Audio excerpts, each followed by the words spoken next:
அன்றகுமார் திசாநாயக்கனுடைய ஆட்சியில் நிறைய மாற்றங்கள் வந்த வண்ணமே இருக்கு. அந்த வகையில் ராஜபக்சக்களுடைய ஆட்சியில் நடந்த பல விடயங்களை வெளிக்கொண்டு வர விதமாக பல நடவடிக்கைகள் எடுத்திருக்கிறார். முன்னர் இருந்த ஆட்சியாளர்கள் எரிபொருள் விலை குறைப்பு திருத்தம் மாதம் நடந்து கொண்டிருந்தது. ஆனால் 10 ரூபாய்க்கும் குறைவான விலை மாற்றங்கள் தான் இருந்தது. தமிழர்களுக்கு குறைந்தபட்ச அதிகாரத்தை கூட அன்றகுமார் திசாநாயக்க தரமாட்டார் என்கின்ற பொருள்பட அவர் மீது ஒரு குற்றச்சாட்டை முன்வைத்திருக்கின்றார். அன்றகுமார் திசாநாயக்கனுடைய ஆதரவாளர் என்று தன்னை கூறிய ஒருவர் மக்களோடு முரண்பட்டிருக்கின்றார். குறிப்பாக உடனடியாக இந்த போராட்டம் கலைக்கப்பட வேண்டும், மக்கள் உடனடியாக இந்த இடத்தை விட்டு விலக வேண்டும், அப்படி தொடர்ந்தும் போராட்டம் மேற்கொள்ளப்பட்டால் உங்களுக்கு எதிராக நடவடிக்கை எடுக்கப்படும் என்று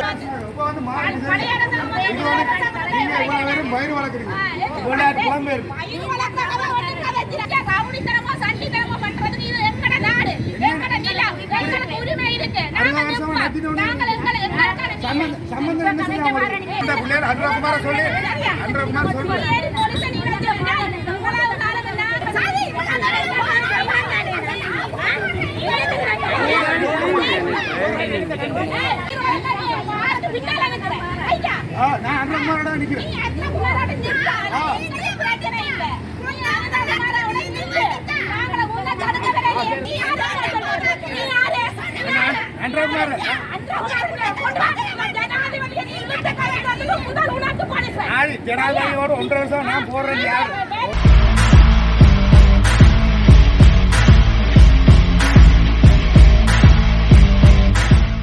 ஜெஃப்னாபடியின் சொந்தங்களுக்கு வணக்கம். அன்றகுமார் திசாநாயக்கனுடைய ஆட்சியில் நிறைய மாற்றங்கள் வந்த வண்ணமே இருக்கு. அந்த வகையில் ராஜபக்சக்களுடைய ஆட்சியில் நடந்த பல விடயங்களை வெளிக்கொண்டு வர விதமாக பல நடவடிக்கைகள் எடுத்திருக்கிறார். அந்த வகையில் பிரச்சார நடவடிக்கைகளுக்காக அரச வாகனங்கள் பயன்படுத்தப்பட்டமை தொடர்பாக ஒரு விசாரணை ஒன்று இடம்பெற்றிருக்கு. ராஜபக்ச சார்பாக நின்ற வேட்பாளருக்கு நாமல் ராஜபக்ச அவர்கள் வேட்பாளர்கள் இருக்கின்ற காலகட்டத்தில் அனுராதபுரத்தில் பிரச்சார நடவடிக்கைக்காக அரச வாகனங்களை இவர் பயன்படுத்தினார் என்ற ஒரு குற்றச்சாட்டு இவர் மேல முன்வைக்கப்பட்டு அதற்கான விசாரணைகளும் நடந்த வண்ணமே இருக்கு. இப்படியாக ஒவ்வொரு குற்றச் செயல்களையும் ஊழலுக்கு எதிரான ஆட்சியையும் அவர் கொண்டு வந்த வண்ணமே இருக்கிறார் என்று பலராலையும் பாராட்டுக்கள் தெரிந்த வண்ணமே இருக்கின்றது. குறிப்பாக தமிழர்களுடைய விடயங்களில் இவர் எந்த நிலைப்பாட்டை எடுக்கப் போகிறார் என்கின்ற சந்தேகம் இற்றை வரைக்கும் முன்னாள் தமிழ் பாராளுமன்ற உறுப்பினர்களுக்கும் தமிழ் மக்களுக்கும் இடையே இருந்த வண்ணமே இருக்கின்றது. குறிப்பாக இந்திய தூதுவரோடு நடந்த சந்திப்பின் பொழுது தமிழ் கட்சிகளுடைய தலைவர்கள் கூறிய விடயத்தை பார்க்கின்ற பொழுது அன்றகுமார் திசாநாயக்க அவர்கள் 13ஐ தருவாரா தரமாட்டாரா என்கின்ற சந்தேகம் இற்றை வரைக்கும் இருக்கின்றது. அவர் 13ஐ அமுல்படுத்துவாரா என்பதை பொறுத்திருந்துதான் பார்க்க வேண்டும் என்று அவர்கள் கூறியிருக்கின்றார்கள். இப்படியாக அன்றகுமார் திசாநாயக்கனுடைய நம்பிக்கை போக்கு ஓரளவுக்கு தமிழ் மக்கள் மத்தியில் குறைந்து வருகின்றது என்றுதான் சொல்ல வேண்டும். அது மட்டுமல்லாமல் இன்னொரு விடயத்தை பார்க்க வேண்டும். சந்தோஷ் ஜாவிடம் நடந்த அதே கலந்துரையாடலில் அவர்கள் கூறிய கருத்தின்படி முன்னர் இருந்த ஆட்சியாளர்கள் மீது எங்களுக்கு எந்தவித நம்பிக்கையும் இல்லை, இப்பொழுதும் சிங்கள ஆட்சியாளர்கள் தான் இருந்திருக்கின்றார், அவர் தொடர்பாகவும் எங்களுக்கு ஒரு சந்தேக போக்குத்தான் காணப்படுகின்றது என்ற பொருள்பட அவர்கள் அழைத்திருக்கிறார். அதாவது அவர்கள் 13ஐ அமுல்படுத்துவாரா என்பதை பொறுத்திருந்துதான் பார்க்க வேண்டும் என்கின்ற பொருள்பட அவர்கள் கூறியிருக்கின்றார்கள். இந்த விடயம் தமிழ் மக்கள் மத்தியில் ஒரு பரபரப்பை ஏற்படுத்தி இருக்கின்றது. அது மட்டுமில்லாமல் இன்னொரு முக்கியமான விடயம் பார்க்க வேண்டும். தமிழ் வேட்பாளர்கள், அதாவது பாராளுமன்ற தேர்தலில் போட்டியிட போகின்ற தமிழ் வேட்பாளர்கள் கொழும்பை மையப்படுத்தியதாக தங்களுடைய வேட்பாளர்களை நிறுத்துகின்ற ஒரு போக்கு காணப்படுகின்றது. இது தேசிய பட்டியலை நோக்கமாக கொண்டு அல்லது தேசிய பட்டியலை குறிவைத்து செய்யப்படுகின்ற ஒரு விடயமா என்கின்ற பேசுபொருளும் அண்மை காலமாக எழுந்த வண்ணமே இருக்கின்றது. குறிப்பாக முக்கிய கட்சிகள் கூட கொழும்பில் தாங்கள் களமிறங்க உள்ளதாக தங்களுடைய அறிவிப்பை வெளியிட்டிருக்கிறார்கள். அந்த வழியில் தமிழரசு கட்சி உட்பட பல கட்சிகள் கொழும்பில் தங்களுடைய வேட்பாளரை நிறுத்துவதற்கான முன்னாயத்த நடவடிக்கைகளில் ஈடுபட்டிருக்கிறார்கள். நிறைய விடயங்கள் இந்த அன்றகுமார் திசாநாயக்கவுக்கு ஆதரவாக இருக்கின்ற அதே பட்சத்தில் ஒரு சில விடயங்கள் தமிழர்களின் எடுகோலில் பார்க்கின்ற பொழுது பல மாற்றங்களை ஏற்படுத்துவதாகத்தான் இருக்கின்றது. அது மட்டுமில்லாமல் எரிபொருள் விலையை குறைத்தமை, குறிப்பாக முன்னர் இருந்த ஆட்சியாளர்கள் எரிபொருள் விலை குறைப்பு திருத்தம் மாதம் நடந்து கொண்டிருந்தது. ஆனால் 10 ரூபாய்க்கும் குறைவான விலை மாற்றங்கள் தான் இருந்தது.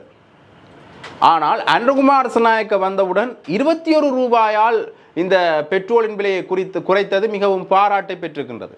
இருப்பினும் கூட இவர்களது ஆட்சி காலத்தில் இவர்கள் முன்னர் பிரச்சார நடவடிக்கைகளை மேற்கொள்கின்ற பொழுது எங்களுடைய ஆட்சி காலத்தில் 100 ரூபாய் 150 ரூபாய் வரையில் எரிபொருளின் விலைகள் மாற்றமடையும் என்று அவர்கள் குறிப்பிட்டிருந்தார்கள். உண்மையிலேயே அந்த மாதிரியான ஒரு விலை பட்டியல் வருமா என்பதை நாங்கள் பொறுத்திருந்தான் பார்க்க வேண்டும்.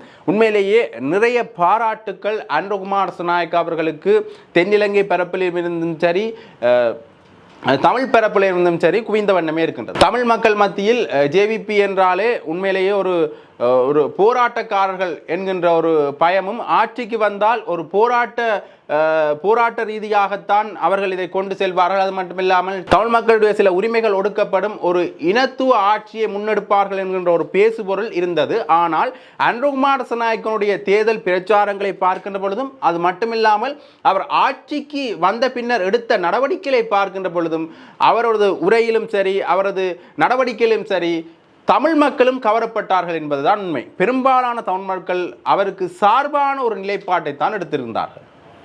அந்த வகையில் அவருக்கு சார்பான நிலைப்பாட்டை எடுத்தவர்கள் இளைஞர்களுக்கு வழிவகுக்க வேண்டும், இளைஞர்களை பாராளுமன்ற தேர்தலில் நிறுத்த வேண்டும் என்கின்ற பொருள்பட தங்களுடைய விமர்சனங்களை முன்வைத்திருந்தார்கள். அது மட்டுமில்லாமல் தமிழ் பாராளுமன்ற உறுப்பினர்கள் மீதான விமர்சனங்களும் தமிழ் மக்களால் முன்வைக்கப்பட்டது. குறிப்பாக இவ்வளவு காலமும் இருந்து எங்களுக்காக பேச போன்றோம், எங்களது பிரதிநிதித்துவத்துக்காகத்தான் நாங்கள் உழைத்து கொண்டிருக்கின்றோம் என்று சொன்னவர்கள் எதுவுமே செய்யவில்லை. ஆனால் அன்ருகுமார் திசாநாயக்கனுடைய ஆட்சியில் எங்களுக்கான ஒரு விடிவு காலம் பிறக்கும் என்றெல்லாம் பலர் சமூக வலைத்தளங்களையும் சரி ஊடகங்களையும் சரி சொல்லிய வண்ணமே இருந்தார்கள். அந்த வகையில் பார்க்க போனால் இந்த விடயத்திற்கு நேர்மாறான ஒரு விடயமாக பல தமிழ் பாராளுமன்ற உறுப்பினர்கள் அன்ருகுமார் திசாநாயக்கன் மீது குற்றச்சாட்டுக்களை மேற்கொண்டிருக்கின்றார்கள். குறிப்பாக மட்டக்களப்பு மாவட்டத்தினுடைய முன்னாள் பாராளுமன்ற உறுப்பினர் கோவிந்தன் கருணாகரம் அவர்கள் கூறுகையில், தமிழர்களுக்கு குறைந்தபட்ச அதிகாரத்தை கூட அன்ருகுமார் திசாநாயக்க தரமாட்டார் என்கின்ற பொருள்பட அவர் மீது ஒரு குற்றச்சாட்டை முன்வைத்திருக்கின்றார். குறிப்பாக ஜேவிபி என்றாலே தமிழர்களுக்கு எதிரானவர்கள் என்கின்ற ஒரு நிலைப்பாட்டில் தான் நாங்கள் பார்க்க வேண்டும். இளைஞர்களும் யுவதிகளும் அவர்களில் இருந்த மோகத்தினால் அவர்கள் ஈர்க்கப்பட்டிருக்கின்றார்கள். இது ஒரு தவறான செயல், இது அடுத்த தலைமுறையை மாற்றக்கூடிய ஒரு சம்பவத்தை வழிவகுக்கும் என்று அவர் கூறியிருக்கின்றார். உண்மையிலேயே இந்த விடயங்கள் தமிழ் மக்கள் மத்தியில் ஒரு சிறிதளவு மாற்றத்தை ஏற்படுத்தியிருக்கின்றது. அது மட்டுமல்லாமல் முக்கியமான ஒரு விடயம் ஒன்று நிகழ்ந்திருக்கின்றது. வவுனியாவில் காணாமல் ஆக்கப்பட்டவர்களுடைய போராட்டம் நடந்தது. உங்களுக்கு அனைவருக்கும் தெரிந்திருக்கும். ஏலவே காணாமல் ஆக்கப்பட்டவர்கள் அக்டோபர் 1 அதாவது சிறுவர் தினத்தை ஒரு கருப்பு தினமாக அறிவித்திருக்கிறார்கள். குறிப்பாக தங்களுடைய பிள்ளைகள் சிறுவர்களை இராணுவத்தினரிடம் ஒப்படைத்தோம், அவர்களுக்கு என்ன நேர்ந்தது என்று இற்றை வரைக்கும் தெரியவில்லை என்று அவர்கள் தொடர்ந்தும் போராட்டங்களை முன்னெடுத்த வண்ணமே இருக்கின்றார்கள். அந்த வகையில் வவுனியாவில் போராட்டம் முன்னெடுத்த சந்தர்ப்பத்தில் அன்ருகுமார் திசாநாயக்கனுடைய ஆதரவாளர் என்று தன்னை கூறிய ஒருவர் மக்களோடு முரண்பட்டிருக்கின்றார். குறிப்பாக உடனடியாக இந்த போராட்டம் கலைக்கப்பட வேண்டும், மக்கள் உடனடியாக இந்த இடத்தை விட்டு விலக வேண்டும், அப்படி தொடர்ந்தும் போராட்டம் மேற்கொள்ளப்பட்டால் உங்களுக்கு எதிராக நடவடிக்கை எடுக்கப்படும் என்று அவர் கடும் தொனியில் பேசியிருக்கின்றார். அது மட்டுமில்லாமல் அங்கிருந்த பெண்கள், குழந்தைகள், பெரியவர்கள், வயது முதிர்ந்தவர்களை கூட ஒற்றுமையில் கதைத்திருக்கின்றார். இந்த விடயம் பலரது விமர்சனத்தையும் சம்பாதித்திருக்கின்றது. அவர் தன்னை அறிமுகப்படுத்துகின்ற பொழுது தான் அன்ருகுமார் திசாநாயக்கனுடைய ஆதரவாளர் என்றும், எங்களுடைய ஆட்சி தான் இப்பொழுது நடக்கின்றது, எங்களுடைய ஆட்சியில் இப்படியான செயற்பாடுகள் நடக்கவே கூடாது, அப்படி நடந்தால் நாங்கள் அதற்கு எதிராக செயற்படுவோம் என்றும், உடனடியாக இந்த இடத்தை விட்டு கலைந்து செல்லுங்கள் என்றும் அவர் எச்சரிக்கும் தொனியில் மக்களை கூறியிருக்கின்றார். அது மட்டுமில்லாமல் பணத்துக்காகத்தான் நீங்கள் இங்கே கூடியிருக்கின்றீர்கள், இதற்கு பின்னால் பண முதலைகள் இருக்கின்றார்கள், அதாவது உங்களுக்கான ஒரு முதலீடு இடப்பட்டிருக்கின்றது, ஆகவே பணத்திற்காக இப்படி யாரும் செய்ய வேண்டாம் என்று குறிப்பிட்டிருக்கின்றார்கள். அது மட்டுமில்லாமல் தமிழ் முன்னாள் பாராளுமன்ற உறுப்பினர் ஸ்ரீதரன், சம்பந்தன் போன்றவர்களது பெயர்களை இதில் இழுத்து அவர்கள் உங்களுக்கு என்ன செய்தார்கள் என்றும் கேள்வி எழுப்பியிருக்கின்றார். உண்மையிலேயே இப்படியான சம்பவங்கள் நடந்த பொழுது தமிழ் மக்கள் மத்தியில் ஒரு அன்றகுமார திசாநாயக்கனுடைய ஒரு பெயரில் களங்கம் ஏற்படுகின்ற ஒரு நிலைமைதான் ஏற்பட்டிருக்கின்றது. குறிப்பாக இந்த விடயம் நடந்த பின்னர் மக்கள் பலர் அவருடன் முரண்பட்டிருக்கிறார்கள். அதாவது குறிப்பாக அந்த நபர் கதைத்த பொழுது மக்களும் அவரோடு முரண்பட்டிருக்கின்றார்கள். உண்மையிலேயே அவர் உரிமையில் பேசி இங்கிருந்து கலைந்து போங்கள் என்று பல தடவைகள் எச்சரிக்கும் துணியில் கதைத்த பொழுதும் கூட மக்கள் தொடர்ந்து அவரோடு முரண்பட்டு அவரை அந்த இடத்திலிருந்து விரட்டி அடித்திருக்கின்றார்கள். உண்மையிலேயே காணாமலாக்கப்பட்டவர்கள் போராட்டம் என்பது உங்களுக்கு அனைவருக்கும் தெரிந்திருக்க வேண்டிய விடயம். அது ஒரு மிகவும் மனதளவில் பாதிக்கப்பட்ட தாய்மார்களுடைய வலியை புலப்படுத்துகின்ற ஒரு போராட்டம். இந்த போராட்டத்தில் இது எங்களுடைய ஆட்சியில் இப்படித்தான் நடக்கும் என்று ஒரு காரசாரமாக கடும் தொனியில் உரிமை பாங்கில் கதைத்தால் அவர்களுடைய மனம் மிகவும் வேதனைப்படும் என்றும், அது மட்டுமல்லாமல் அவர்கள் தொடர்ந்தும் ஏற்கனவே பாதிக்கப்பட்ட மக்கள், அதாவது வெந்த புண்ணிலே வேலை பாய்ச்சுகின்ற ஒரு செயற்பாடு என்றும் அவர் உணர்ந்திருக்க வேண்டும் என்றும் பலர் கூறிய வண்ணமே இருக்கின்றார்கள். உண்மையிலேயே இந்த போராட்டத்திற்கு அவர் எதிர்ப்பு தெரிவித்தது சமூக வலைத்தளங்களில் அன்றகுமார திசாநாயக்கனுடைய எதிர்ப்பையும் சம்பாதித்திருக்கின்றது. குறிப்பாக இதற்கு தீர்வாக, அதாவது இதற்கு ஏதாவது ஒரு வகையில் முடிவு கட்ட வேண்டும் என்றால் அன்றகுமார திசாநாயக்க அவர்கள் இதற்கான தகுந்த நடவடிக்கை எடுக்க வேண்டும். இந்த விடயம் ஒரு விமர்சன பாங்கு என்பதை கடந்து ஒரு மனநிலையில் ரீதியாக ஒரு பரிதாபகரமாக இருக்கின்ற மக்களுக்கு மீண்டும் துன்பத்தை கொடுக்கின்ற ஒரு செயற்பாடாகத்தான் இது பார்க்கப்படுகின்றது. தயவு செய்து அவர் அந்த குறிப்பிட்ட நபருக்கான தகுந்த நடவடிக்கை எடுக்கப்பட வேண்டும்.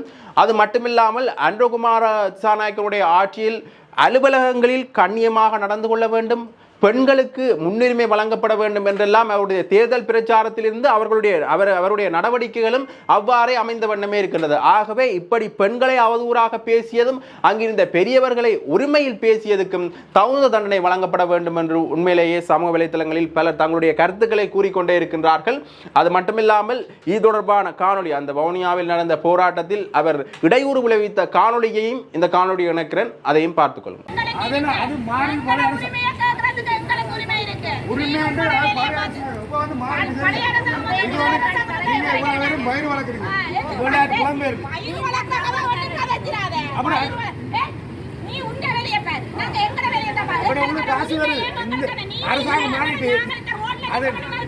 ரோட்டுல நின்று ஆத்மஹத்யா நில்லுங்க. சரியா? இந்த காயக்காலத்துல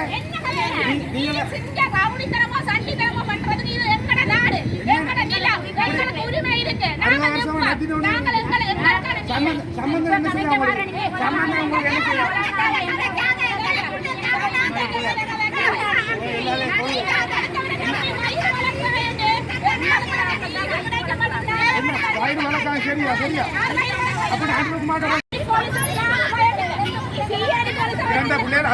சொல்லி கலைஞ்சு போங்க. சின்ன பிள்ளைய வச்சிருக்க கூடாது. காசு வருது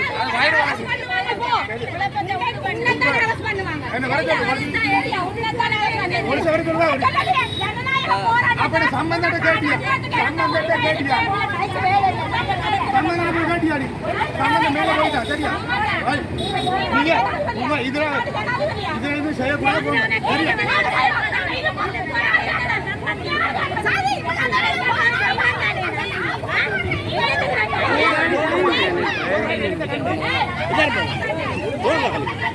முழுக்க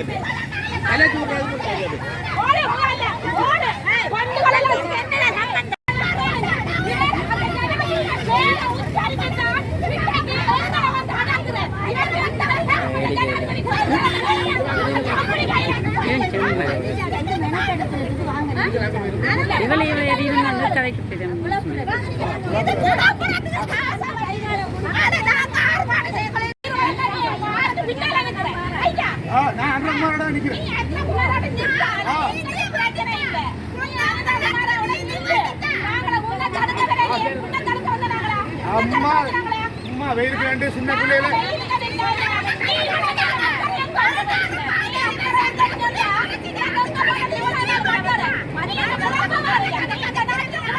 ஆட்சி மாறிட்டு. சரியா? நாய் நாயில சும்மா எல்லாம் போயிட்டு போங்க.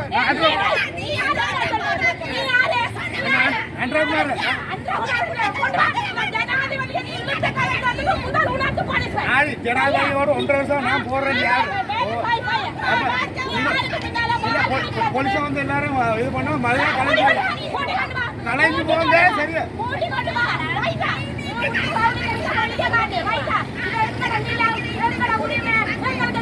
உரிமை நாட்டி கொண்டு பேரு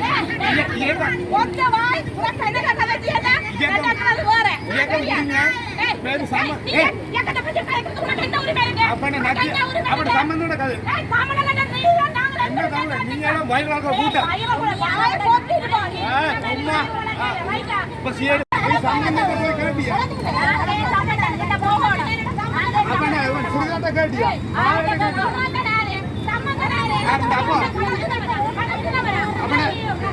சோசு வாழ்க்கை வாழ்ந்தானே அங்க திண்டு ஓட்டு உங்களுக்கு காசு வருது உங்களை அவரை அடைக்க போறோம் போங்க ஹலோ போலீஸ்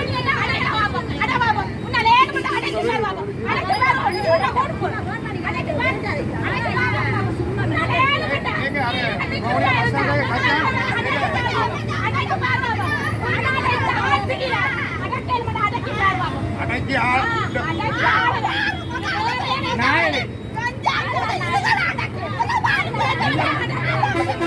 பரவாயில்ல நீங்க வாங்கி வளர்க்குறீங்க உங்களோட அக்கௌண்ட் செக் பண்ணுவோம்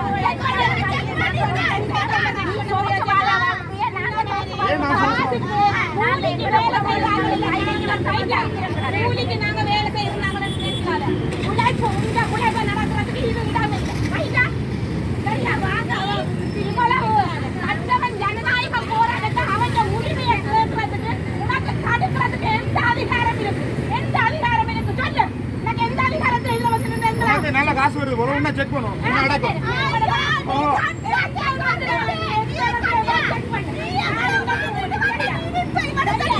உனக்கு என்ன என்ன இடம் தெரியும் ஓகே ஓகே